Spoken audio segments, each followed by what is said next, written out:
Hi friends, good morning. তো আজ আমি নিয়ে এসেছি এই কাচের জারে ডেইজি ফুল আর্ট করব। আর এটি আমি ইউজ করব আমার ইনডোর প্লান্ট লাকি বাম্বু রাখার জন্য। লাকি বাম্বু মাটিতেও হয়, কিন্তু আমার জলে রাখতে বেশ ভালো লাগে।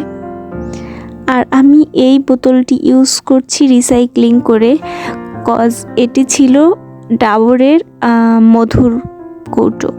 তো আমি প্রথমে এই জারটিকে একটু গরম জলে ভিজিয়ে রেখেছিলাম বেশ কিছু সময়, আর তারপর এর উপরের কাগজটা সুন্দর মতো উঠে গিয়েছে।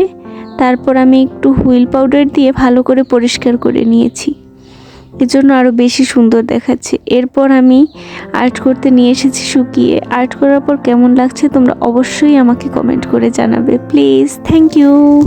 আর কি কি প্ল্যান্ট জলে হয় তোমরা কি জানো? জানলে কিন্তু অবশ্যই আমাকে বলবে, কেননা আমার জলের প্ল্যান্ট খুব ভালো লাগে।